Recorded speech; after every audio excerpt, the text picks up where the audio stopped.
For decades, old Hollywood buried the truth about those who died. The stars once loved by millions spent their final days consumed by a disease no one dared to name. AIDS didn't just ravage their body, it erased their legacy, their dignity, and their memory.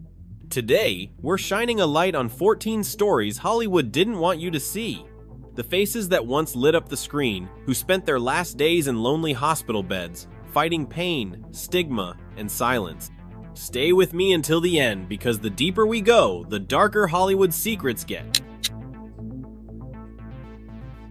Rock Hudson was the perfect face of romantic cinema in the 1950s and 60s. Women adored him, men admired him, and the studios protected him like a priceless gem. But behind that flawless image, Hudson lived a life of secrecy, fear, and repression. He was gay at a time when being out meant the end of a career. To protect his public persona, Universal even arranged a fake marriage. His private life was tightly controlled. In 1984, he was diagnosed with HIV. For months, he kept it hidden, but his physical decline became impossible to ignore. He was hospitalized in Paris, and when news broke that he had AIDS, the scandal exploded. The cruelest part? Close friends, doctors, and even co-stars distanced themselves. Elizabeth Taylor, one of the few who stood by him, began speaking out on his behalf. Hudson died in October 1985, with his face and body unrecognizable. He was the first major Hollywood figure publicly linked to AIDS. His death forced the world to confront a tragedy it had long tried to ignore. Anthony Perkins was so much more than Norman Bates. He was cultured, sensitive, charismatic, and incredibly talented, but his personal life was a puzzle few could truly piece together. Throughout his career, Perkins was pressured to hide his true identity. The studios, fully aware that he was gay, assigned him public girlfriends and crafted fake campaigns to maintain the illusion.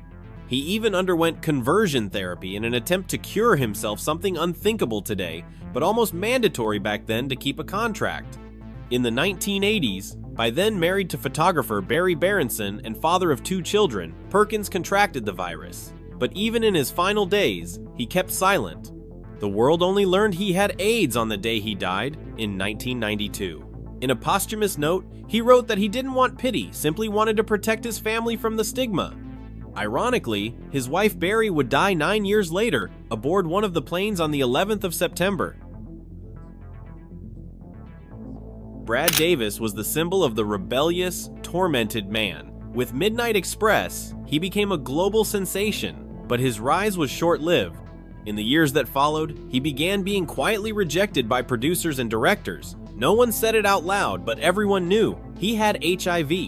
His illness became an uncomfortable secret that the industry simply refused to tolerate.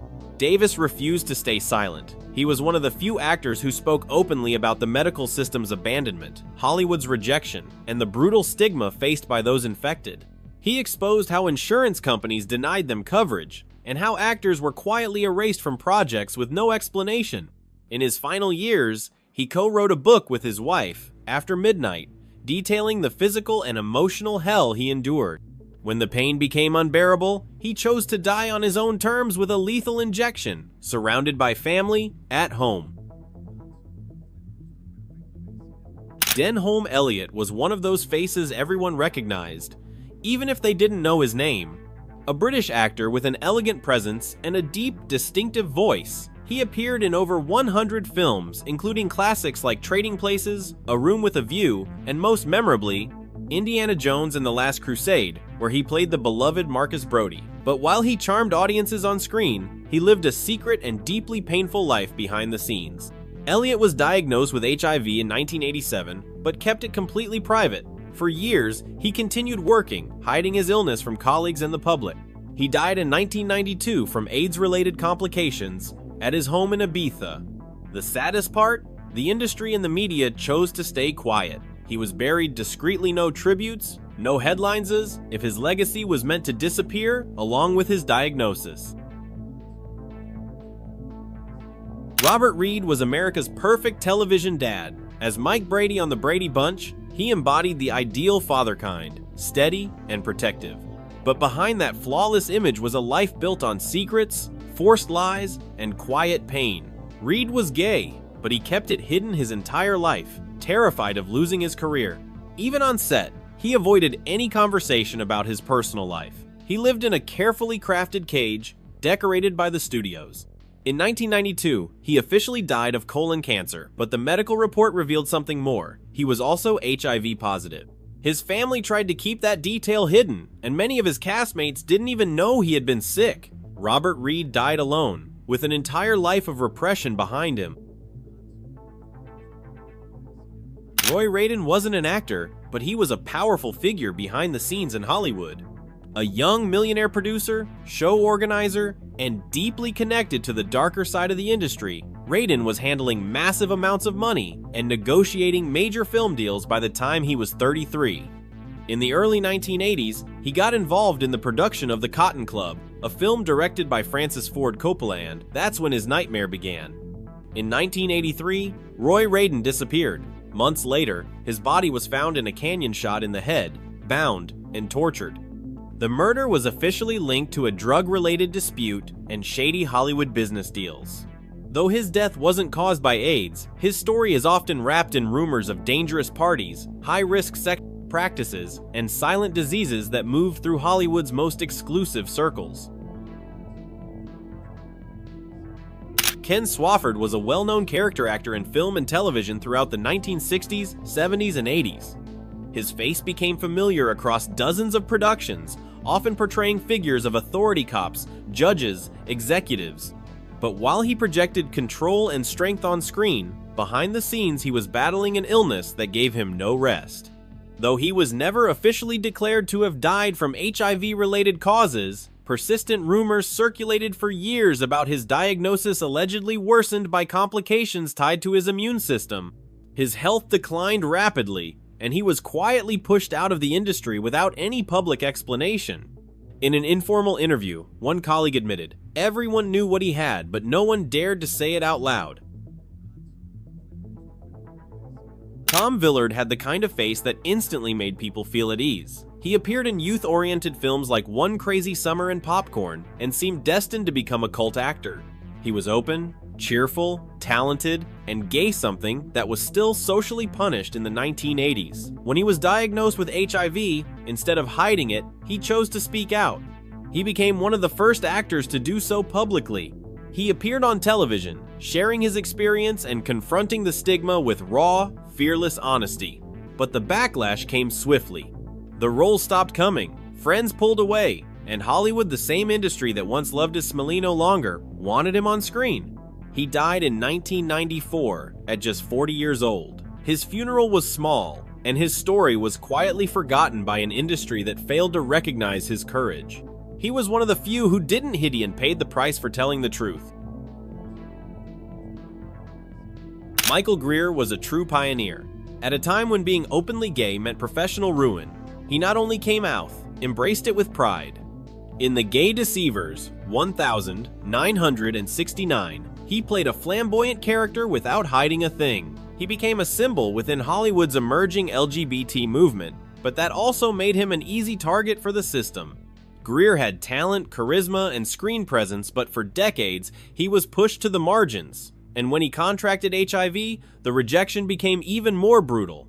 Hollywood no longer wanted to see him or even acknowledge him. He spent his final years in isolation, living modestly, with no institutional support, no interviews, no tributes. He died in 2002, a victim of an industry that never accepted him, but still couldn't erase him completely. Kevin Peter Hall was a giant in every sense of the word. Standing over 7 feet tall, he brought to life the terrifying Alien and Predator, 1987, and the lovable Harry and the Hendersons. Behind the makeup and elaborate costumes was a warm, talented actor with a bright future ahead of him. But his life took a tragic turn after a car accident that required multiple blood transfusions. During one of those transfusions, he received HIV-contaminated blood. In the early 90s, he unknowingly contracted the virus, and his health quickly began to decline. In 1991, he died from AIDS-related complications. The most heartbreaking part? He didn't contract the disease through lifestyle or personal decisions, but through a medical error. Steven Stucker made millions laugh with his wild, eccentric character in Airplane 1980. He was hilarious, quick-witted, and explosive on screen. But behind his unstoppable humor, he carried the weight of being one of the few openly gay actors in a deeply hostile era. When he was diagnosed with HIV in the 1980s, he refused to hide. He became one of the first actors to speak publicly about his illness in interviews and on television. Unlike many others, Stucker used his diagnosis to raise awareness, but it came at a cost. Hollywood slammed its doors shut. No one wanted a visible face of AIDS on screen. He died in 1986 at just 38 years old. Howard Rollins was celebrated for his role in Ragtime 1981, earning an Oscar nomination for Best Supporting Actor. He also starred in the hit television series In the Heat of the Night.